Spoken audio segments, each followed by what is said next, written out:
Hello everyone, welcome my YouTube channel Divya study hub. आज हम मैकफ्लेगनॉय का समरी पढ़ेंगे। चलिए स्टार्ट करते हैं। मैकफ्लेगनॉय जो जॉन ड्रायडन द्वारा लिखी गई एक प्रसिद्ध मोक हीरोइक व्यंग्य कविता है।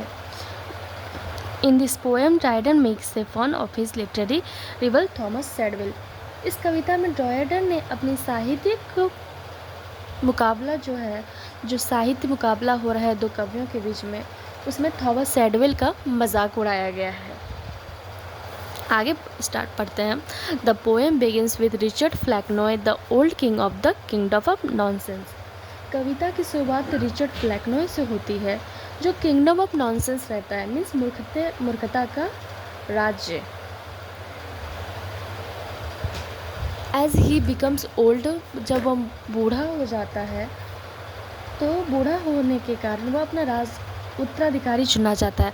मतलब वो बूढ़ा हो गया है और वो अपना एक सक्सेसर ढूंढना चाहता है, मतलब अपनी ही तरह एक राजा को ढूंढना चाहता है। वो अपना जो ताज है वो किसी दूसरे को देना चाह रहा है। आफ्टर कंपेयरिंग मैनी पोइट्स ही सिलेक्ट थॉमस सैडविल। बहुत सारे कवियों की तुलना करने के बाद वह थॉमस सैडविल को चुनता है। Thomas Shadwell because he believes Shadwell is the dullest and most foolish writer. क्योंकि उसके अकॉर्डिंग सैडविल सबसे अधिक मूर्ख और नीरस लेखक है, मीन्स डल लेखक है। A grand coronation ceremony is arranged and Shadwell is crowned as the now king of dullness. इसके बाद एक भव्य राजाभिषेक, जैसे किसी राजा का राज तिलक होता है, वैसे ही मैकफ्लेगनॉय ने थॉमस सैडविल का राज्याभिषेक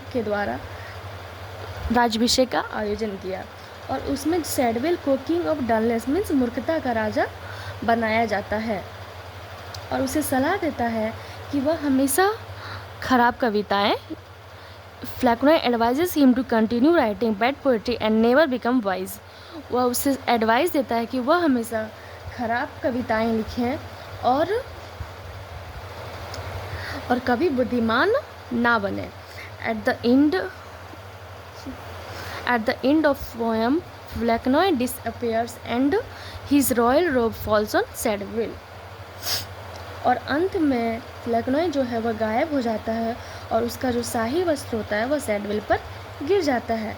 यह इस बात का प्रतीक है कि यह Shadwell symbolize that he was inherited the king of nonsense. यह इस बात का प्रतीक है कि सैडविल ने मूर्खता के पूरे राज्य की विरासत प्राप्त कर ली है। This poem is a satire on bad literature and is considered of one of the finest examples of mock heroic poetry in English literature. यह कविता खराब साहित्य और अयोग्य कवियों पर व्यंग्य करती है और अंग्रेजी साहित्य की सबसे प्रसिद्ध मोक हीरोइक कविताओं में से एक मानी जाती है। Thank you so much.